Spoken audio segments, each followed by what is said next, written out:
नमस्कार. मुंबई ग्राहक पंचायतच्या ग्राहक गप्पा या कार्यक्रमामध्ये मी शर्मिला रानडे तुमच्या सगळ्यांचं मनापासून स्वागत करते. मंडळी, आज आपण ग्राहक म्हणून अगदी लोकल राहिलेलो नाही. जागतिक स्तरावर आपण आपल्या वस्तू खरेदी करतो आणि असं खरेदी करताना बरेचदा आपल्याला फसवणुकीला सामोरं जावं लागतं. काही वेळेला तक्रारी असतात, त्या तक्रारींचं निवारण करावं लागतं. पण अशा वेळेला जेव्हा जागतिक स्तरावरचं प्लॅटफॉर्म आपल्याला उपलब्ध असतं, बऱ्याच अडचणी येतात. अडचणी कशा पद्धतीने सोडवायच्या त्याच्यासाठी आपण बरीच चर्चा केलेली आहे, कामं केलेली आहेत. या सगळ्या गोष्टींसाठी मुंबई ग्राहक पंचायतनी एक नवीन संकल्पना आणलेली आहे, जेणेकरून जागतिक स्तरावर ग्राहकांना त्यांच्या समस्या, त्यांच्या तक्रारी सोडवण्यासाठी खूप चांगली मदत होणार आहे. ह्या सगळ्या गोष्टी काय आहेत, कशी काय मुंबई ग्राहक पंचायतनी एवढी वर मजल मारलेली आहे, तर ह्या सगळ्या गोष्टी आज आपण जाणून घेणार आहोत. आणि आजचा आपला विषय आहे जागतिक ग्राहक संरक्षण आणि मुंबई ग्राहक पंचायत. आणि आज आपल्या या कार्यक्रमामध्ये चर्चा करण्यासाठी आपण आमंत्रित केलेलं आहे मुंबई ग्राहक पंचायतचे कार्याध्यक्ष ॲडव्होकेट शिरीष देशपांडे. सर नमस्कार. ग्राहक संरक्षणाअंतर्गत त्यांचं खूप मोठं काम आहे आणि आजचा जो आपला विषय आहे की जागतिक स्तरावर ग्राहक संरक्षण, ह्याच्यासाठी एक नुकतीच जिनेवा येथे एक परिषद झालेली होती. संयुक्त राष्ट्राची आत्ता जी परिषद झाली होती त्याच्यामध्ये जे युनायटेड नेशनचे कन्झ्युमर प्रोटेक्शनच्या ज्या गाईडलाईन्स आहेत किंवा ज्याला आपण संयुक्त राष्ट्राचे ग्राहकांसाठीचे मार्गदर्शक तत्त्वे जे आहेत त्या गाईडलाईन्सना, त्या तत्वांना आता 40 वर्ष पूर्ण झालेली आहेत. आणि त्याच्यासाठी एक विशेष परिषद ऑर्गनाईज केली होती आणि तुम्हाला एक विशेष वक्ता म्हणून त्यात बोलावलं गेलेलं होतं. तर ह्या सगळ्यांचं काय तिथे चर्चा झाली आणि कशा पद्धतीने तुम्ही तुमचे मुद्दे मांडलेले आहेत हे सुरुवातीला सांगा. सुरुवातीला आपल्याला बघायला पाहिजे की ह्या UN guidelines for consumer protection, म्हणजे याला आपण UNच्या संयुक्त राष्ट्रांच्या ग्राहक संरक्षणाची मार्गदर्शक तत्व म्हणतो. थोडक्यात आपण UNGCP म्हणूया. त्याला 40 वर्ष झाली. 9 एप्रिल 1985ला संयुक्त राष्ट्रांच्या आमसभेने याला मान्यता दिली. आणि त्याच्यात महत्त्वाची गोष्ट अशी होती की संयुक्त राष्ट्रांची जी सदस्य राष्ट्र असतात, म्हणजे मेंबर नेशन्स ज्याला म्हणतो, त्यांनी आपापल्या देशात ग्राहकांच्या संरक्षणासाठी धोरणं आखणं, कायदे करणं आणि त्या कायद्यांची अंमलबजावणी करून ग्राहकांचं सर्वसमावेशक असं संरक्षण करणं हा त्याच्यामागचा उद्देश. आता ह्याला आपण सॉफ्ट लॉ म्हणतो. ह्याचं बंधनकारक नसतं. ह्या गाईडलाईन्स आहेत, मार्गदर्शक तत्व आहेत. पण त्याचबरोबर ह्याची सँक्टिटी किंवा पावित्र्य मी म्हणेन खूप मोठं आहे. म्हणजे कसं की जसं हिंदू धर्माला गीता किंवा ख्रिश्चन धर्माला बायबल किंवा मुस्लिमांसाठी कुराण, तसं मी म्हणेन ग्राहकांसाठी ह्या UN guidelines for consumer protection किंवा संयुक्त राष्ट्रांची ग्राहक संरक्षणाची मार्गदर्शक तत्व ही म्हणजे आपली गीता आहे असं समजायचं. ग्राहकांसाठी दॅट इज अ बायबल म्हणा, कुराण म्हणा किंवा गीता म्हणा, इतकं त्याचं पावित्र्य आहे. आणि अशा या गाईडलाईन्सना 40 वर्ष झाली ह्या 2025मध्ये. आणि ह्याच्यात आपल्याला खास एक निमंत्रण होतं.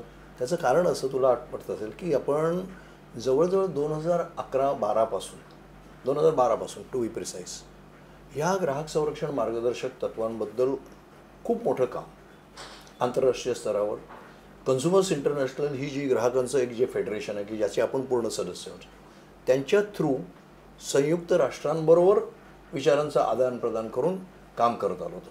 किंबहुना मी असं म्हणेन की ह्या संयुक्त राष्ट्रांच्या या ज्या गाईडलाईन्स आहेत त्याच्यात मूलभूत सुधारणा व्हाव्यात याचा पुढाकार मुंबई ग्राहक पंचायतीने. अरे वा, क्या बात. 2012मध्ये पहिल्यांदा आपण संयुक्त राष्ट्रांच्या सभेत हे सांगितलं की बाबा आता बराच काळ गेलेला आहे. 1985 पासून ते 2012पर्यंत बाजारपेठेत बरेच बदल झाले, तंत्रज्ञानात बदल झाले, ग्राहकांच्या जीवनशैलीत बदल झाले. त्याच्यानंतर तुम्ही म्हणालात तर प्रायव्हेटायझेशन, ग्लोबलायझेशन, ह्या सगळ्या गोष्टी झाल्या. ओके, 1991 पासून.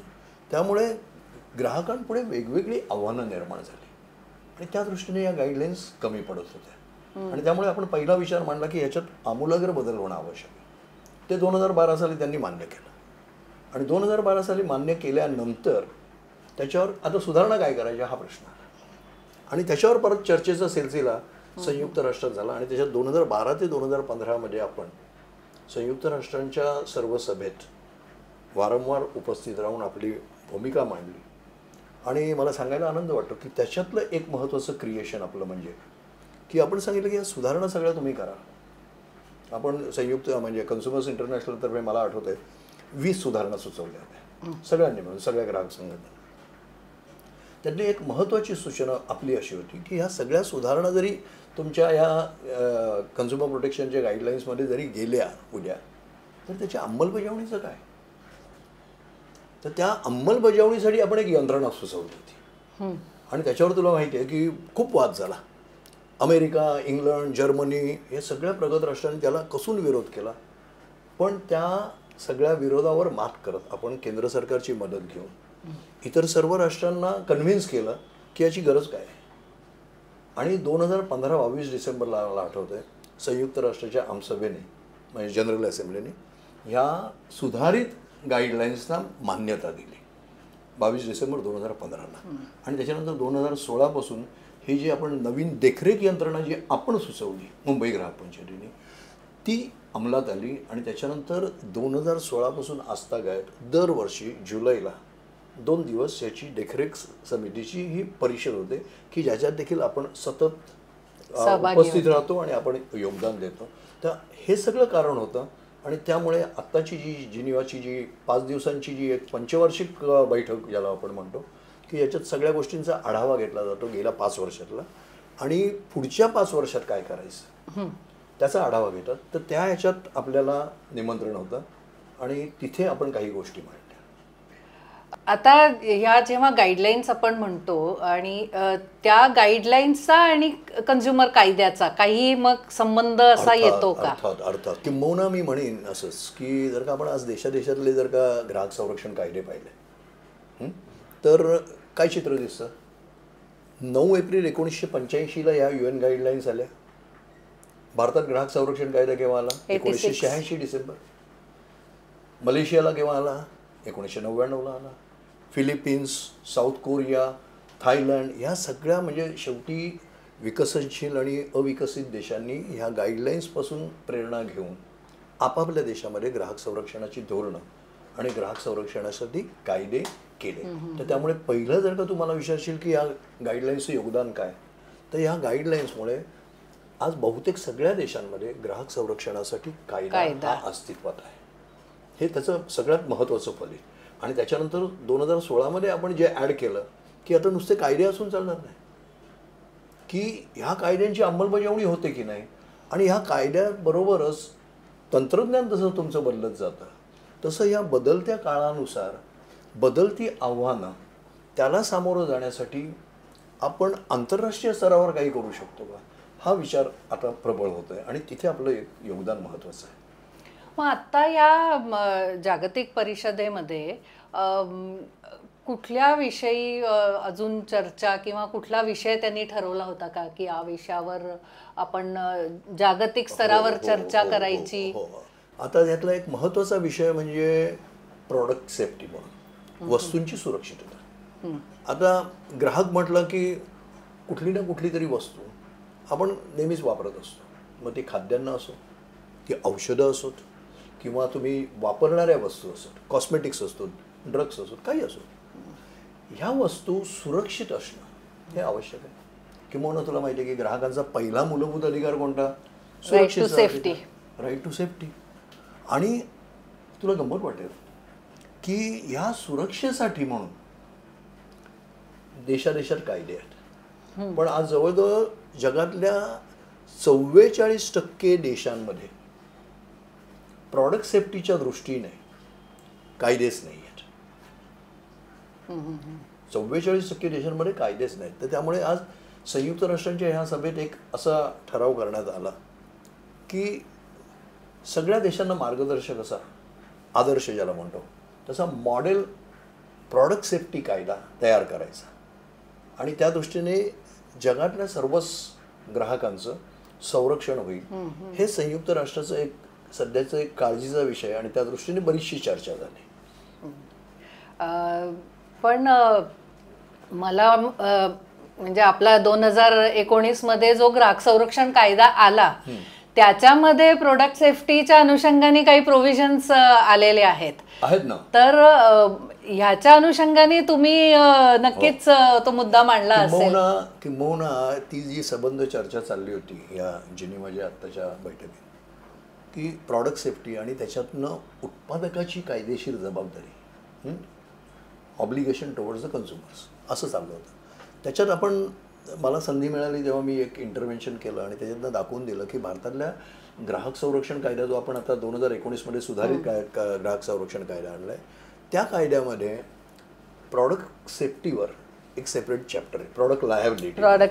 Okay, product liability arises out of the safe and unsafe products. म्हणजे अनसेफ प्रॉडक्ट असलं तर लायबिलिटी येते. तर त्या दृष्टीने आपण एक मुद्दा मांडला आणि तो खूप लोकांनी ॲप्रिशिएट केला की त्यांना आपण सांगितलं की आमच्याकडे असं जे आहे त्याच्यात आपण जबाबदारी विभागून दिलेली आहे. ती कशी? प्रत्येक वेळेला एखादा असुरक्षित वस्तू असते किंवा नकली वस्तू असते, बनावट वस्तू असते आणि जी ग्राहकाकडे येते, त्याचं उत्तरदायित्व कोणाचं? दरवेळेला उत्पादकच जबाबदार असतो असं नाही आहे.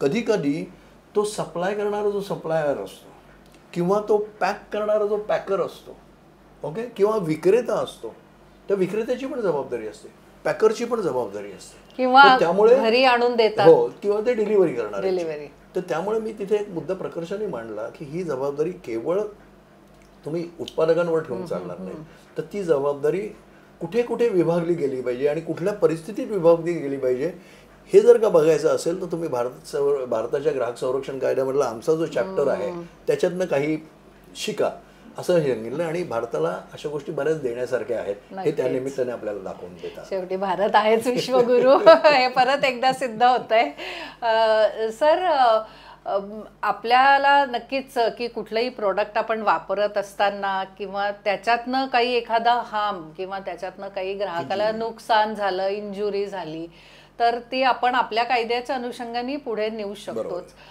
तर ह्याच्या अनुषंगाने आता आपण जो मुद्दा मांडलेला आहे जागतिक स्तरावर, आपल्याकडे कायदा आहे पण तो असा अजून छान प्रॉडक्ट सेफ्टीच्या अनुषंगाने स्पेसिफिक कायदा आता तुम्ही म्हणताय जागतिक स्तरावर त्याची चर्चा होतीये, तर तो आला तर नक्कीच मला वाटतं ग्राहकांना अजून त्याचा चांगला उपयोग होईल. कारण आपण आज बघतो की आपण आपल्या देशातच वस्तू मागवतो असं नाही ना. डिजिटल व्यवहार जेव्हा आपण करतो, इतर देशातल्या कुठलं तरी प्लॅटफॉर्म वापरतो, त्याच्यात तिसऱ्या कुठल्या तरी देशाने आपलं प्रॉडक्ट ठेवलेलं असतं, ग्राहक घेणारा अजून भलत्याच देशात असतो. तर ह्या सगळ्या गोष्टींची सांगड घालणं आणि हे प्रोडक्ट सेफ्टी म्हणा किंवा तक्रार निवारण म्हणा, या सगळ्यांच्या दृष्टीने हे खूप चांगलं पाऊल होईल असं मला वाटतं. याच्यात कसं आहे, दोन गोष्टी आहेत. प्रॉडक्ट सेफ्टी हा थोडासा प्रिव्हेंटिव्ह भाग आहे असं म्हणेन, की आधी घ्यायची खबरदारी, की ग्राहकाला देतानाच ती वस्तू सुरक्षित असली पाहिजे ही खबरदारी घेण्यासाठी म्हणून प्रॉडक्ट सेफ्टी, की the product must be safe, no compromise. बरोबर. पण तुम्ही घेतलेला प्रॉडक्ट केवळ अनसेफच नाही, बऱ्याच वेळेला डिफेक्टिव्ह असू शकतो. हार्म करणार नाही पण डिफेक्टिव्ह आहे, you don't get a value for the money. किंवा कधी कधी आता आपण बहुतेक आजकाल ई कॉमर्समधले ग्राहक झालेलो, आणि ई कॉमर्समधले ग्राहक म्हणजे काय, it is a faceless transaction. तुम्ही कोणाबरोबर खरेदी करताय, कोणाकडनं खरेदी करताय तुम्हाला माहीत नाही, तुम्हाला ती प्रत्यक्ष वस्तू हाताळायला मिळत नाही. ओके, तुमचे पैसे कोण घेत आहे, कुठे जात आहेत हे तुम्हाला माहीत नाही. अशा पद्धतीचा हा विचित्र असा हा काहीतरी खरेदीचा व्यवहार गेल्या काही वर्षांपासून हा फोफावलेला आहे. तंत्रज्ञानामुळे ही सुविधा आहे, बटणं 2 दाबली की घरात वस्तू येऊन पडते, तिथपर्यंत सगळा आनंद आहे. प्रश्न असा आहे की ही सगळी 3-4 बटणं दाबली आणि जी वस्तू मला घरी अपेक्षित आहे ती वस्तू आलीच नाही तर काय, किंवा ती आली पण ती सदोष आहे तर काय, किंवा ती नकलीच आहे किंवा बनावट आहे, किंवा मी ज्या ई कॉमर्सच्या प्लॅटफॉर्मवरनं ती खरेदी केली त्याच्यात दाखवलं होतं एक, पण वस्तू आली भलतीच. अशा वेळेला करणार काय? कारण ना मला तो सेलर माहिती, ना मला तो प्लॅटफॉर्म कोण आहे तो माहिती, तक्रार करणार कुठे?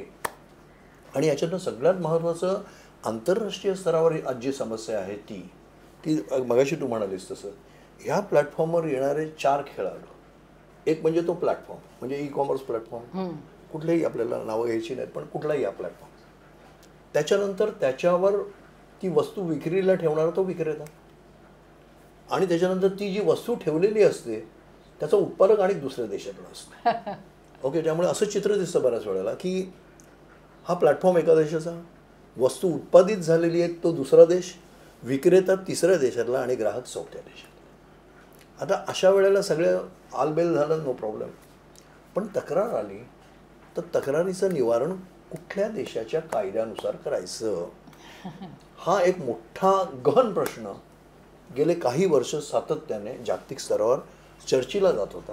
त्याच्यात तुला माहिती आहे आपणही सहभाग घेतला होता संयुक्त राष्ट्रांच्या या बैठकींमध्ये, दरवर्षी जी बैठक होते ती IGE. तर त्या ह्याच्यात हे करत होतं आणि त्याच्यातनं आपण एक असं सुचवलं होतं की पहिली गोष्ट बाबा रे ह्या छोट्या छोट्या तक्रारींसाठी, कारण बऱ्याच वेळेला ह्याची व्हॅल्यू किती असते, कोणाचे 100 रुपये 5,000 10,000 मॅक्झिमम 30 40 50,000. आता अशा या तंट्यांसाठी तुम्हाला न्यायालयाचा लक्झरी अफोर्ड होणार नाही, त्यांचे टाईम त्यांची कॉस्ट वगैरे नाही. तर त्यामुळे आपण एक असा प्रस्ताव घेतला होता की अशा या तक्रारींचं निवारण हे मध्यस्थीद्वारे हवं. एक दुसरी गोष्ट ही मध्यस्थी ऑनलाईन असावी, आणि तिसरं ही ऑनलाईन मध्यस्थी ही आंतरराष्ट्रीय स्तरावर जागतिक स्तरावर असावी, म्हणजेच global online dispute resolution mechanism, global ODR ज्याला. हे तुला आठवतंय, तू पण त्या परिषदेला होती, आपण जेव्हा 2019 मध्ये गेलो या ज्या UNGCPच्या मीटिंगमध्ये, तिथे त्याला किती विरोध झाला हे तुलाही माहिती आहे. गंमत म्हणजे आपण हा दरवर्षी जुलैमध्ये संयुक्त राष्ट्रांच्या सभेमध्ये हा प्रश्न चिकाटीने लावून धरला.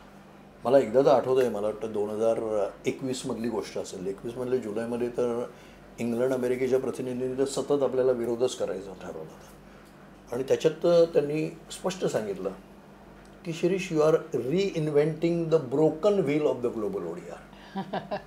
की त्यांनी पहिल्या 2-3 वर्षी विरोध केलाच होता आणि त्यांना वाटलं होतं की आपण हे मोडून तोडून टाकलेलं आहे ग्लोबल ODRचं, हे यांचं जे काय मॉडेल आहे ते. त्यामुळे मला त्यांनी म्हणाले की you are trying to reinvent the broken wheel of the global ODR. त्यावेळेला मी गिळलं होतं ते, पण मी चिकाटी सोडली नाही. आणि आपण त्याच्यानंतर 22, 23, 24 मध्ये हा विषय वेगवेगळ्या देशांच्या प्रतिनिधींशी बोलून पुढे नेत होतं हळूहळू. गेल्या वर्षीच्या जुलैमध्ये गंमत झाली. गेल्या वर्षीच्या जुलैमध्ये बऱ्याचशा देशांना ही गोष्ट पटली की बाबा जागतिक स्तरावर असं ग्लोबल तक्रार निवारण यंत्रणा हवी ऑनलाईन. आणि त्यामुळे गेल्या वेळेला सर्व सहमतीने की नाही आता काहीतरी व्हायलाच पाहिजे इथपर्यंत गोष्ट आली बरं. आणि आता त्या पार्श्वभूमीवर ह्या वर्षीची परिषद ही संपन्न झाली. ह्या वर्षीची परिषद ही विशेष होती कारण ती 5 वर्षांनी होणारी परिषद आहे. दरवर्षीची होणारी ती वेगळी असते, ही पंचवार्षिक होती. आणि गंमत म्हणजे ह्या वेळेला स्वतः संयुक्त राष्ट्रांना वाटलं की अरे बाबा ही जी गोष्ट हा सतत मांडत बसलेला आहे ह्याची गरज आहे आणि त्याची वेळ आलेली आहे मुख्य म्हणजे. आणि त्यामुळे ह्या वेळेला झालं काय की ह्यांनी ह्यावेळच्या कार्यक्रम पत्रिकेतच हा विषय ठेवला for approval. Global online dispute रिझॉल्युशनचा 6 पानी प्रस्तावच त्यांनी तयार केला, तो अजेंड्यावर ठेवला. आणि मला आठवतोय तो 10 जुलै ही परिषद संपन्न झाली, 7 ते 11 जुलै 5 दिवसाची होती. 10 जुलै गुरुवार, गुरुपौर्णिमा आणि त्या दिवशी हा अजेंडा. आणि खरं म्हटलं तर हा मान आपला म्हणजे मुंबई ग्राहक पंचायतीचा अगदी की हा प्रस्ताव नेटाने लावून धरला मुंबई ग्राहक पंचायतीने आंतरराष्ट्रीय स्तरावर.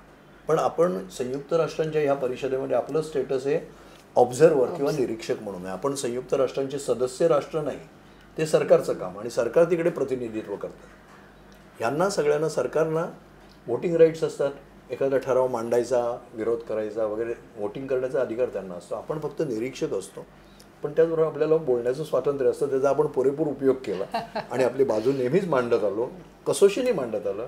आणि त्यामुळे मग त्यांनी सांगितलं की तुम्हाला नाही पण तुमच्या सरकारला आम्ही बोलवतो. आणि त्यामुळे हा मान केंद्रीय सचिव आपले ग्राहक संरक्षण विभागाच्या सचिव निधी खरे यांना त्यांनी ती संधी दिली प्रस्ताव मांडण्याची आणि त्याप्रमाणे गुरुपौर्णिमेच्या शुभमुहूर्तावर यावर्षी गेल्या 6 वर्षाचं आपलं जे फलित झालं ते हा प्रस्ताव हा मांडला गेला आणि त्याला उपस्थित सर्व राष्ट्रांनी टाळ्याच्या गजरात संमती दिली. अरे वा वा वा.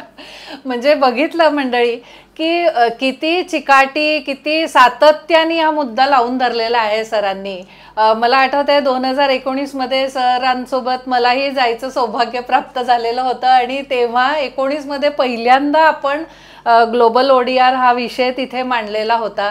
त्याच्यानंतर 19 गेला, 20, 21, 22, 23, 24 आणि शेवटी 25 वर्ष म्हणजे 2025 वर्ष यावर्षी आपल्याला म्हणजे सरांच्या याच्यातनं एक तुला सांगतो की कुठलाही विचार जेव्हा असतो ना त्या विचाराची पेरणी होणं आणि त्याच्यातनं अंकुर उगवणं म्हणजे बीज अंकुरे अंकुरे आपण म्हणतो ना तसं आहे. त्या बीज आपण त्यावेळेला पेरलं 2019 मध्ये. 2025 मध्ये आज ते अंकुरलेलं आहे. आता ते बहरणं आवश्यक आहे. आता ह्याच्या पुढची जी गोष्ट आहे ती म्हणजे असं आहे की सगळं आलबेल झालं का आता उद्यापासून तक्रार निवारण जागतिक स्तरावर होणार का? तर तसं नाही, अजिबात नाही.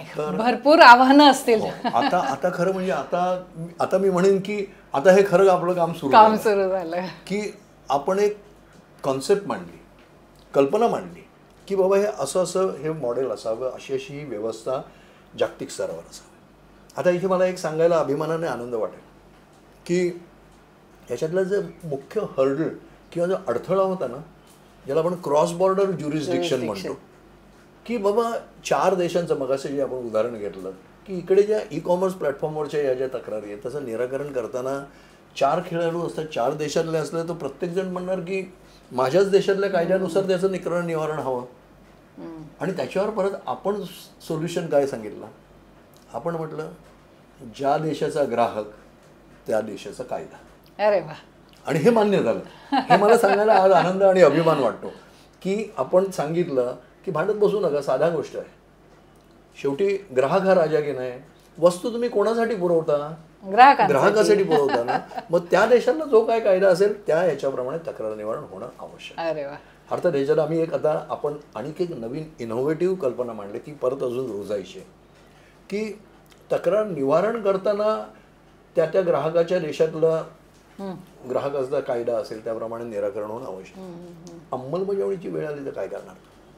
कारण कधी कधी असंही होऊ शकेल मध्यस्थीने तंटा निवारण होऊ शकेल आणि तो उत्पादक असेल किंवा विक्रेता असेल तो म्हणाल ठीक आहे बाबा मी निवारण करतो आणि केलंच नाही तर काय प्रश्न पुढे उद्भवणार आहे. आपण हेही बघितलेलं आहे.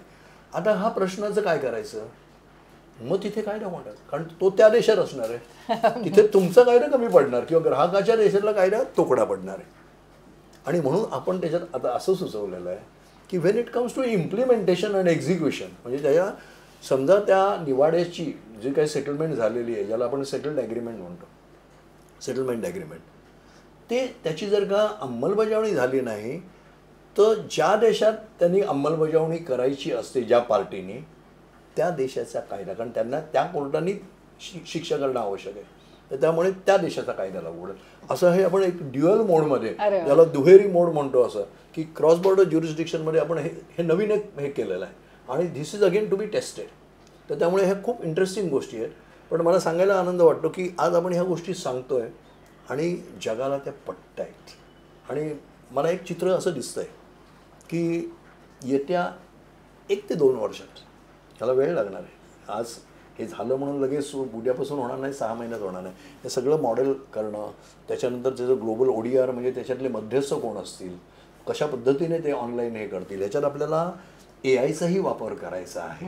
तर त्यामुळे आधुनिक तंत्रज्ञानाचा वापर करून मेडिएशनद्वारे हे पर्यायी तक्रार निवारण यंत्रणा म्हणून कसं होतंय हे सगळं ह्याला रूप येण्यासाठी आकार येण्यासाठी ह्याला जवळजवळ किमान 1 वर्ष तरी लागेल, कदाचित 2 वर्ष पण लागेल. पण हे चॅलेंजिंग आहे, खूप आव्हानात्मक आहे आणि त्यामुळे त्याची खूप मजा आहे. नक्कीच. आत्ता तुम्ही AIचा उल्लेख केला सर. AI म्हणजे आर्टिफिशियल इंटेलिजन्स.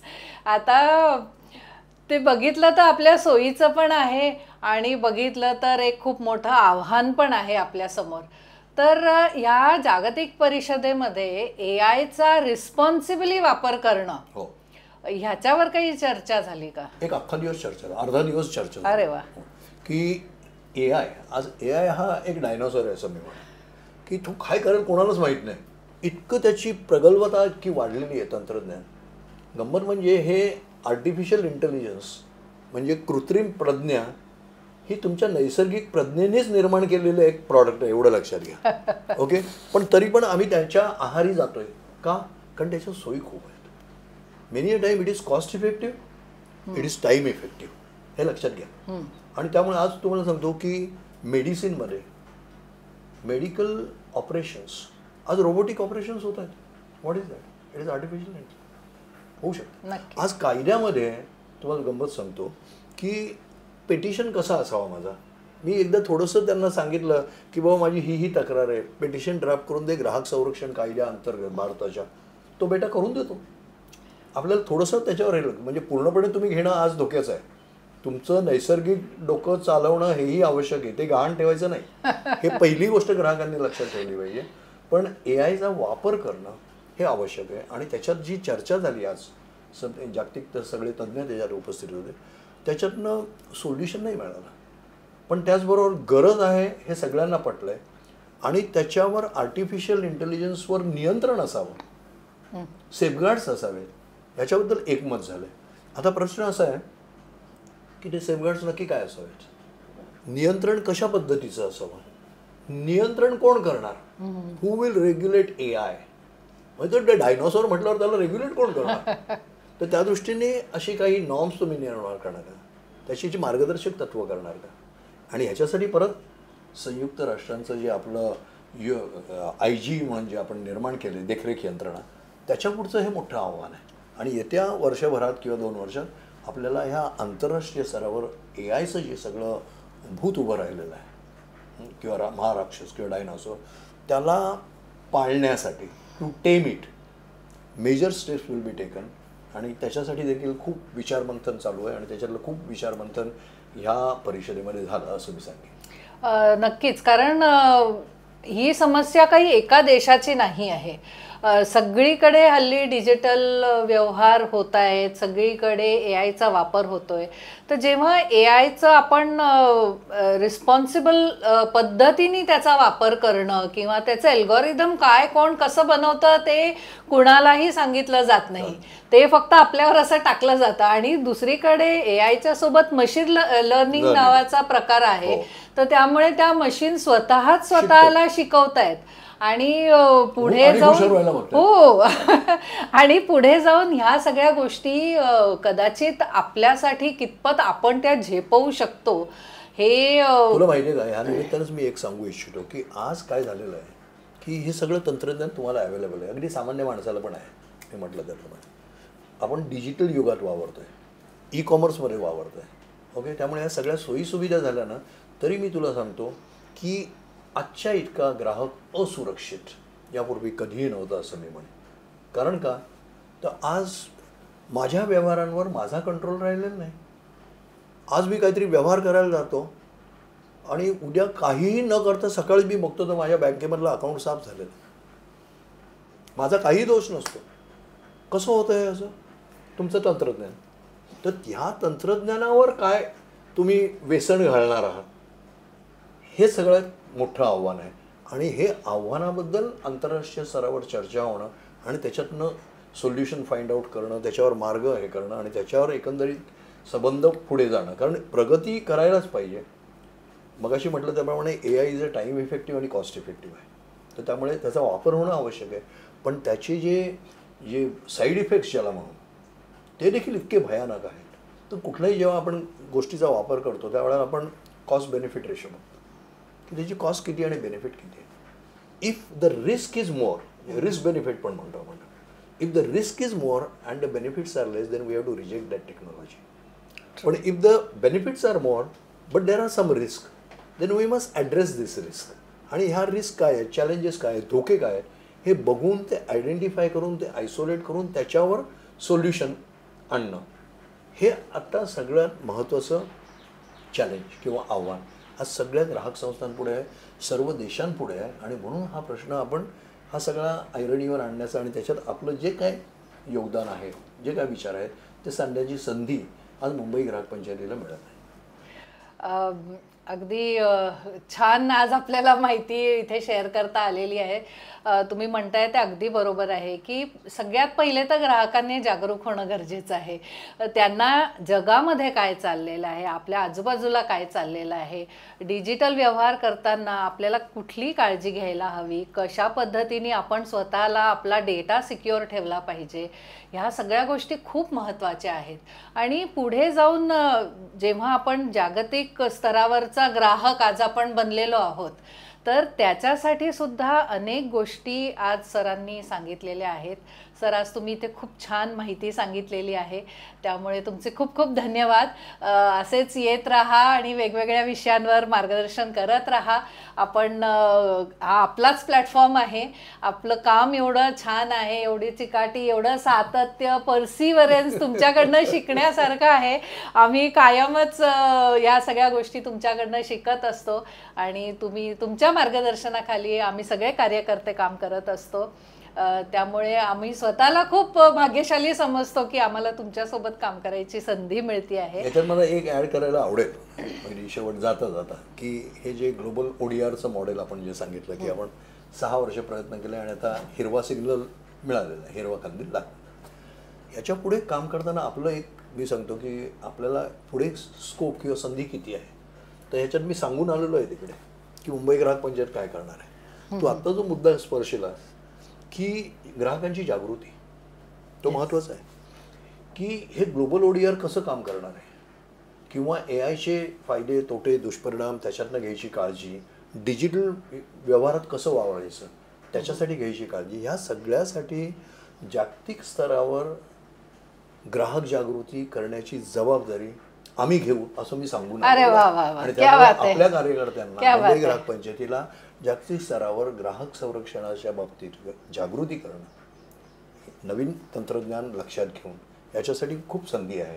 आणि त्यामुळे आपल्याला कामाला खूप वाव आहे असं मी म्हणेन. पण ते वाव आहे, त्याचबरोबर आव्हान आहे. आणि त्यामुळे पहिली गोष्ट म्हणजे आपण मुंबई ग्राहक पंचायतीच्या कार्यकर्त्यांनी स्वतः सक्षम होणं आणि मग दुसऱ्यांना सक्षम करणं ही आपली जबाबदारी. नक्कीच. तर मंडळी, तुम्ही आज बघितलं असेल की ग्राहक म्हणून आपल्याला किती जागरूक राहण्याची गरज आहे. आज देश कुठे चाललेला आहे, अगदी जागतिक पातळीवर आपण आपले डिजिटल व्यवहार करत असतो. कुठलं तरी एक मगाशी सांगितल्याप्रमाणे प्लॅटफॉर्म एका देशाचं, उत्पादक दुसऱ्या देशाचा. बरेचदा आपण असंही बघितलेलं आहे की एकच प्रॉडक्ट आपल्याला 2 वेगवेगळ्या सेलर्स किंवा डिस्ट्रीब्युटर्सद्वारे एकाच प्लॅटफॉर्मवर सुद्धा उपलब्ध होतात. तर ह्या सगळ्या गोष्टी तुम्ही नीट लक्षात ठेवा. बघा की कशा पद्धतीने तुम्हाला रिफंड आणि काय रिटर्नच्या पॉलिसीज त्या सगळ्या वाचा. कारण जेव्हा तुम्ही या सगळ्या गोष्टी करता ना, तर त्याच्यानंतर तुम्हाला त्याच्यात काही त्रुटी असेल किंवा काही प्रॉब्लेम असेल तर त्याचं निवारण करण्यासाठी तुम्हाला खूप म्हणजे एक चांगलं अवेलेबल असतं, कारण तुम्हाला माहिती आहे की कुठे आणि कसं करायचं. याचसोबत तुम्ही ह्याही गोष्टीकडे लक्ष द्या. जेव्हाही कुठलं तुम्ही ऑनलाईन प्रोडक्ट खरेदी करता त्या वेबसाईटवर, त्यांच्या पोर्टलवर त्यांच्या तक्रार निवारण अधिकाऱ्यांची माहिती दिलेली असली पाहिजे. तर ती माहिती आधी आहे की नाही बघा. या सगळ्या गोष्टींकडे लक्ष द्या आणि जेणेकरून म्हणजे तुमची कुठे फसवणूक होणार नाही. तुम्हाला माहिती असेल की जर काही झालं तर मला कोणाकडे कॉन्टॅक्ट करायचं आहे, कुठे तक्रार निवारणासाठी दाद मागायची आहे. आणि शेवटी मुंबई ग्राहक पंचायत तर तुमच्या सोबतीला आहेच. आणि आत्ता सरांनी सांगितल्याप्रमाणे की आता ह्या सगळ्या गोष्टीचं अवेअरनेस करण्यासाठी मुंबई ग्राहक पंचायत पुढाकार घेणार आहे. तर मला असं सगळ्यांना सांगायचं आहे की तुमच्याकडे अशा काही क्षमता असतील, तुमच्याकडे असे काही वेगळे टॅलेंट असतील, या विषयावर तुम्ही काम करत असाल तर तुम्ही नक्की ग्राहक पंचायतशी जोडले जा, आमचे मेंबर व्हा. आणि या पूर्ण चळवळीमध्ये, शेवटी ही एक चळवळ आहे, इथे कोणाचा वैयक्तिक स्वार्थ नाही आहे. आपण हे काम स्वतःसाठी, समाजासाठी, सगळ्यांसाठीच करतो आहोत. तर त्यामुळे मुंबई ग्राहक पंचायतशी जोडले जा, आपले मेंबर व्हा, सभासद व्हा आणि या चळवळीमध्ये तुम्ही तुमचा सहभाग द्या. मंडळी, तुम्हाला आजचा कार्यक्रम कसा वाटला नक्की कमेंट करून कळवा आम्हाला. या कार्यक्रमाला लाईक करा, सबस्क्राईब करा, शेअर करा आणि जाता जाता स्वस्थ राहा, सुरक्षित राहा आणि जागरूक राहा.